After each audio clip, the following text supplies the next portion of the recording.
श्रीमद् भगवद गीता के 16वें अध्याय में दैवी और आसुरी संपदा का विभागशः वर्णन किया जा रहा है। श्री भगवान गुरु के द्वारा दैवीय और आसुरी संपदा का वर्णन करने के पश्चात अब भगवान बताते हैं जब मनुष्य दैवी संपदा में जीता है तो उसका फल क्या होता है, और जब मनुष्य आसुरी संपदा में जीता है तो उसका फल क्या होता है। अगले श्लोक में यही बताएंगे, क्योंकि जब तक मनुष्य किसी कार्य में तब प्रवृत्त होता है जब तक मनुष्य उसमें फल और हानि को नहीं देख लेता। वह अपने विवेक ज्ञान के अनुसार जिस कार्य में लाभ पाता है उस कार्य को करता है, और जिस कार्य में हानि देखता है उस कार्य को वो नहीं करता है। तो इसी को लेकर भगवान के द्वारा इस श्लोक में बड़ा ही सुंदर संदेश दिया गया है कि मनुष्य अगर यह जान लेगा कि दैवी संपदा में रहने का क्या फल है और आसुरी संपदा में रहने का क्या फल है, तभी वह उसमें प्रवृत्त हो सकेगा।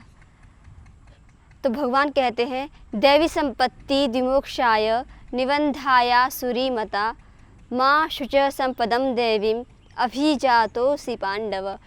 भगवान कहते हैं, हे पांडव। पांडव यहाँ अर्जुन के लिए संबोधित है।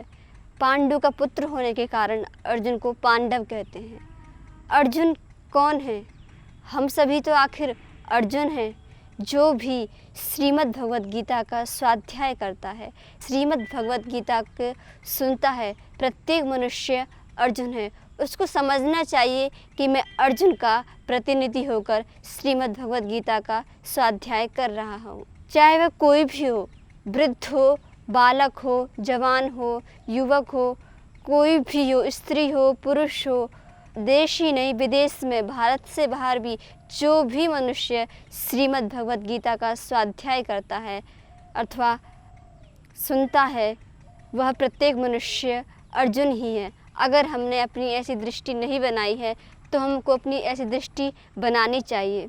जैसे अर्जुन ने श्रीमद् भगवद गीता का स्वाध्याय जिस मनोदशा से किया था तब उसको लाभ मिला था, तब वह अपने जीवन में परिवर्तन कर पाया था। अगर हम भी ऐसी दृष्टि मनोदशा बनाकर अगर श्रीमद् भगवद गीता का स्वाध्याय करेंगे तभी हमको लाभ मिलेगा। जैसे अर्जुन ने द्वितीय अध्याय में कहा था, कार्पण्य दोषो पहत स्वभावः पृच्छामि त्वां धर्म समूढ़चेताः यश्रेयस्यान्निश्चितं ब्रूहि तन्मे शिष्यस्तेहं साधिमां त्वां प्रपन्नम।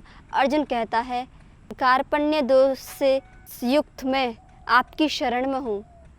धर्म अधर्म के विषय में सम्मूढ़ हुआ मेरा चित्त, मैं आपसे पूछता हूँ जो मेरे लिए कल्याणकारी है उसे बताइए। शिष्यस्तेहं साधिमां त्वां प्रपन्नम। यह बड़ा ही अच्छा पद है। जब मनुष्य के अंदर यह भाव आ जाता है तब वह परमात्मा की पूर्ण शरणागति में हो जाता है। शिष्यस्तेहं, शिष्यस्ते अर्थात मैं आपका शिष्य हूँ, मैं आपकी शरणागति में हूँ, जो मेरे लिए कल्याणकारी है उसको बताइए। जब हम इस मनोदशा से युक्त होकर श्रीमद् भगवद गीता का स्वाध्याय करते हैं तब हमें अर्जुन की तरह वह दृष्टि, वह बुद्धि मिल जाती है। और भगवान ने तो ना जाने कितने आश्वासन दिए हैं श्रीमद् भगवद गीता में, वेदों में, उपनिषदों में, कि जो मनुष्य मेरे समर्पित होकर संपूर्ण कर्मों को करता है वह मुझको ही प्राप्त होता है, और मैं उसको ऐसी बुद्धि दे देता हूँ कि वह मुझको ही प्राप्त कर लेता है।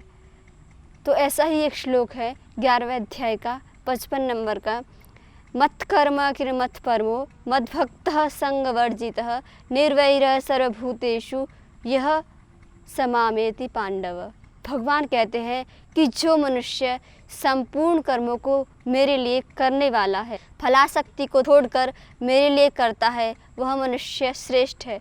जो मेरा परम भक्त है, जो संपूर्ण भूतों में निर्वैर है अर्थात किसी से द्वेष नहीं करता है, जो संपूर्ण भूतों में दया से युक्त है, वह मनुष्य मुझको ही प्राप्त होता है।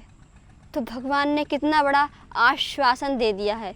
आश्वासन मतलब क्या है? जैसे मानो देश के प्रधानमंत्री किसी मनुष्य को यह बोल दें कि तुझे अपने योगक्षेम अर्थात घर परिवार को चलाने की जो है उसकी चिंता नहीं करनी है, वह मैं अपने हाथों में ले लेता हूँ, तो मनुष्य कितना फ्री हो जाता है। ऐसे ही भगवान प्रत्येक मनुष्य को यह आश्वासन देते हैं कि जो मेरी शरणागति में रहकर संपूर्ण कर्मों को करता है, मेरे ही शरणागति में रहता है, वह मुझको ही प्राप्त हो जाता है। यह है आश्वासन।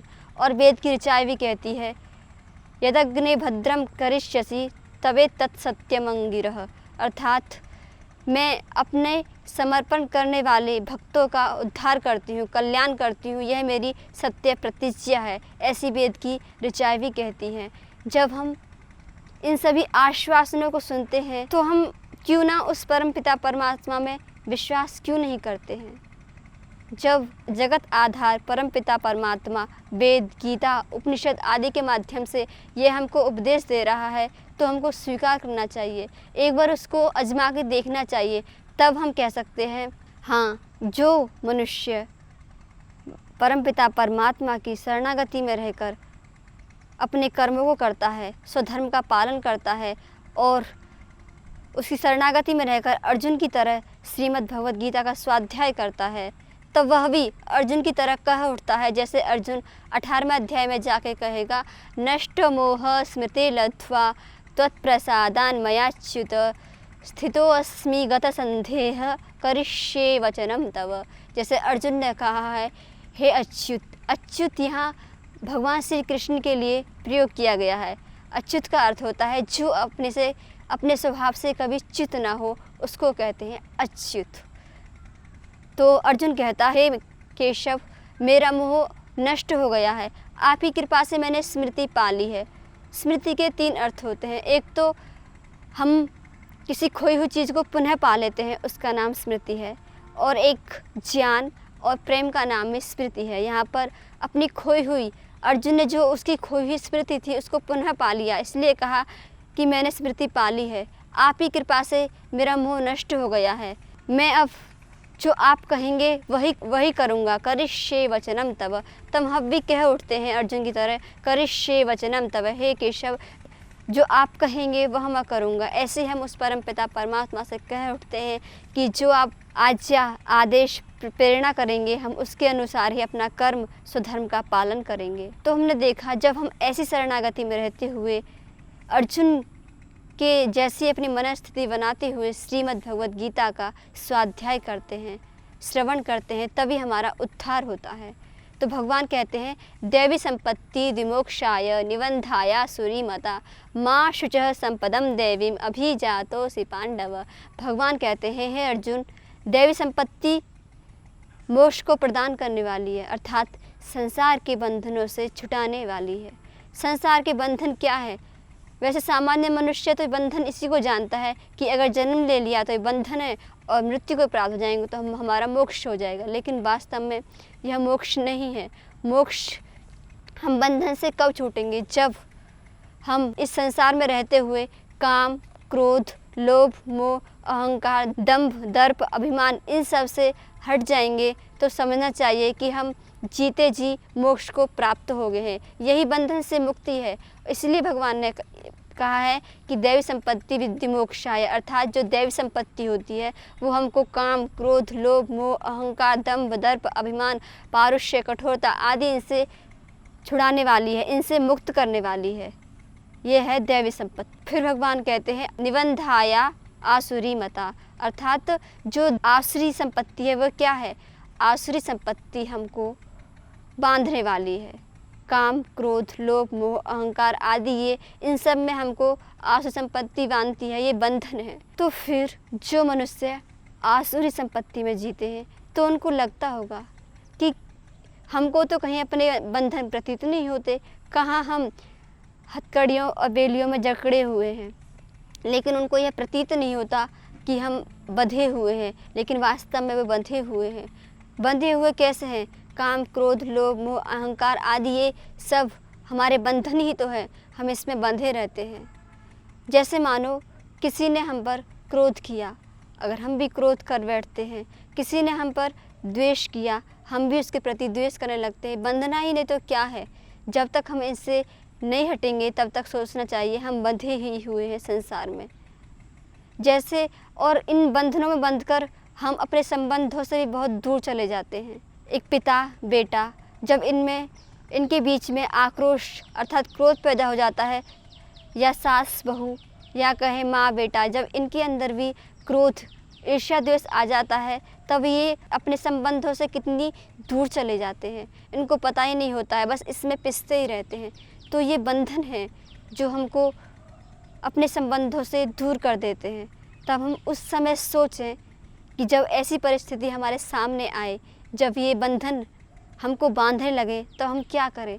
तब हमको सोचना चाहिए कि मैं इन बंधनों में बंधा हुआ नहीं हूँ, क्योंकि मैं तो स्वयं अपना मालिक हूँ। ये बंधन कैसे बांधते हैं, जैसे एक रिमोट होता है, हम रिमोट को जिस चैनल को चाहे उस चला सकते हैं, जिसको हम देखना चाहे उसको देख सकते हैं। ऐसे ही हम अपने मन रूप रिमोट को अन्य लोगों के हाथ में, अन्य परिस्थितियों के हाथ में दे देते हैं।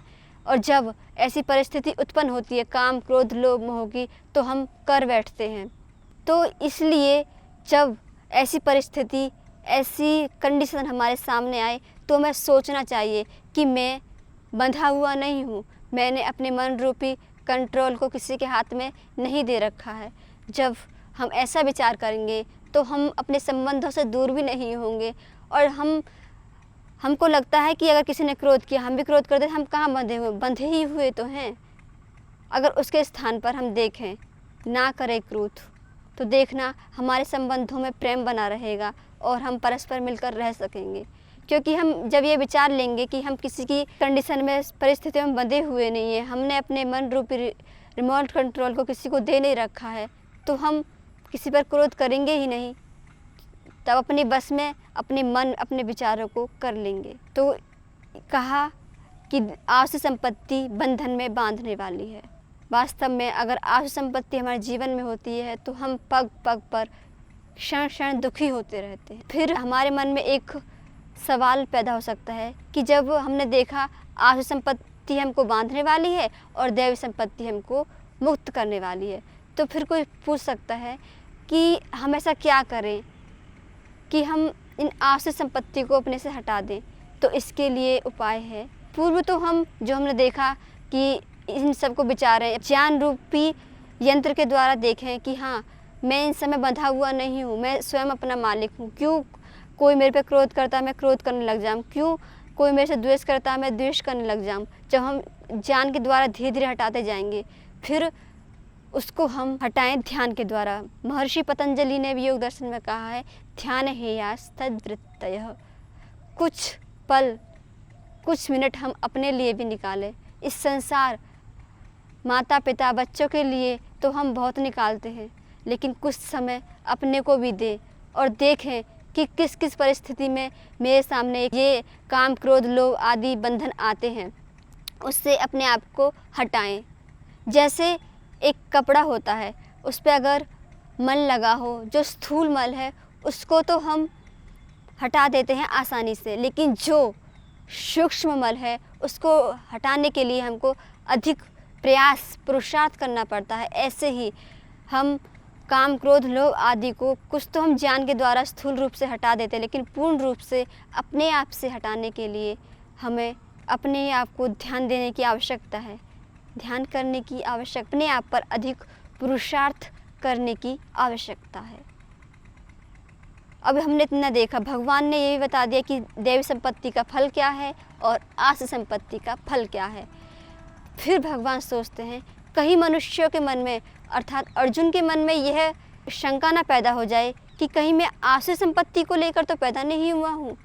तभी तुरंत भगवान कह उठते हैं, माँ शुचः संपदम दैवीम अभिजातोसि पांडव। हे अर्जुन, तुझे शोक करने की आवश्यकता नहीं है, क्योंकि तू दैवी संपत्ति को लेकर पैदा हुआ है। या अर्जुन कौन है? प्रत्येक मनुष्य संसार का अर्जुन ही तो है। हम सभी को भगवान यह आश्वासन दे रहे हैं, हे मनुष्य, तुम्हें शोक करने की आवश्यकता नहीं है, क्योंकि तुम दैवी संपदा को लेकर पैदा हुए हो। भगवान जब इस वाक्य को बोलते हैं तो हम सभी के मन में जो भी हताश, निराश, अवसाद में डूबे हुए हैं, उनमें उत्साह, उमंग भर जाता है। भगवान इसलिए ऐसा बताते हैं कि कहीं मनुष्य ऐसा ना सोच ले कि मैं बदल नहीं सकता। भगवान इसलिए कहते हैं कि तुम्हें शोक करने की आवश्यकता नहीं है, क्योंकि तुम दैवी संपदा को लेकर पैदा हुए हो। भले ही हमने अपने कुकर्मों के द्वारा भूलवश, प्रमादवश, कारणवश अपने अंदर आसु संपदा को प्रकट कर लिया हो, लेकिन मूलतः दैवी संपदा को लेकर ही पैदा हुए हैं। हम सभी के पूर्वज ऋषि ऋषिकाएँ थी। अगर जब वह दैवी संपदा से युक्त थे, हम सभी के रग रग में उन्हीं का खून बह रहा है। जब वह दैवी संपदा से युक्त है तो हम भी दैवी संपदा से क्यों नहीं युक्त होंगे। हम युक्त तो हैं, लेकिन हमने उसको आवरण से ढक दिया है आसुरी संपदा से। तो अब आवश्यकता है हमें उससे अपने आप को उभारने की। इसी बात को माश्च संपदम देवीम अभिजातोसि पांडव, इसी बात को कहते हैं। इस संपूर्ण जगत को अपने कर्म और जीवन से आलोकित करने वाले, जिनका जीवन और उपदेश एक ही है, जैसा वह बोलते हैं ऐसा जीते हैं, इस युग के महान पुरुष, जिनका जीवन एक दर्पण के समान है। परम पूज्य स्वामी जी, जो भारतीय संस्कृति के संवाहक हैं, वह भी मनुष्य के अंदर उत्साह, उमंग पैदा करने के लिए एक वाक्य बोलते हैं कि मनुष्य का जन्म का अर्थ है अर्थात शैतान की मौत। जब हमने मनुष्य का जन्म प्राप्त कर लिया है तो इसका अर्थ है कि शैतान की मौत हो चुकी है। अर्थात जब हम मनुष्य जन्म को प्राप्त कर चुके हैं तो इसका समझना चाहिए कि हमने आसु संपदा को समाप्त कर दिया है। लेकिन अगर इसी को भगवान श्री कृष्ण ने गीता में कहा है, मां शुचः संपदम दैवीम अभिजातोसि पांडव। दोनों महापुरुषों की बातें मिलती ही हैं। एक ने श्लोक के माध्यम से कहा, एक ने वाक्य के माध्यम से। दोनों की जो बातें हैं मिलती ही हैं। इसलिए भगवान श्री कृष्ण भी कहते हैं कि हमें शोक करने की आवश्यकता नहीं है, क्योंकि हम सभी दैवी संपदा को लेकर पैदा हुए हैं। तो हमने देखा जो मनुष्य दैवी संपदा में जीता है उसका फल क्या होता है। दैवी संपदा में जीते हुए मनुष्य काम, क्रोध, लोभ, मोह रूपी इन सभी बंधनों से दूर हट जाता है, और आसुरी संपदा में जीते हुए मनुष्य इन सभी बंधनों में बंध जाता है। फिर उसके बाद हमने देखा था, माँ शुचः संपदम दैवीम अभिजातोसि पांडव। हे मनुष्य, हे अर्जुन, तुम्हें शोक करने की आवश्यकता नहीं है, क्योंकि तुम दैवी संपदा को लेकर पैदा हुए हो। इसी अध्याय में भी 3 बार आसु संपदा के फल को बताया गया है। पतन्ति नरकेषु, अर्थात मनुष्य अपने कुकर्मों के द्वारा नरक में जाते हैं। ततो यान्ते धमाम गतिम, वह अधोगति को प्राप्त होते हैं। तब मनुष्य और एक तो इसी श्लोक में कहा है, निबंधाया सूर्यमता, अर्थात आसुरी संपत्ति हमको बंधनों में बांधने वाली है। तो हमने इस श्लोक पर विचार किया और देखा कि अगर हम दैवी संपदा में जीते हैं तो हम सभी बंधनों से मुक्त हो जाते हैं। अगर आसु संपदा में जीते हैं तो इन बंधनों में बंधते रहते हैं।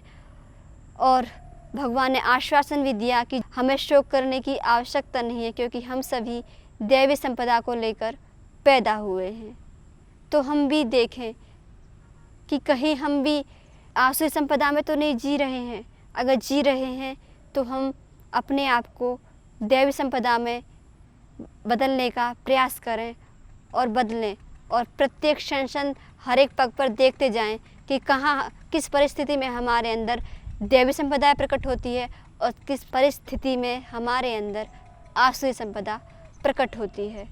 इस सब को देखते हुए हम अपने जीवन को उन्नत बनाते जाएं और अपने अंदर दैवी संपदा को प्रकट करते जाएं, तभी हमारा जीवन सफल है। अगर हमने अपने जीवन में दैवी संपदा को प्रकट कर लिया, अन्यथा हम ऐसे ही जीते रहेंगे। ओम शांति।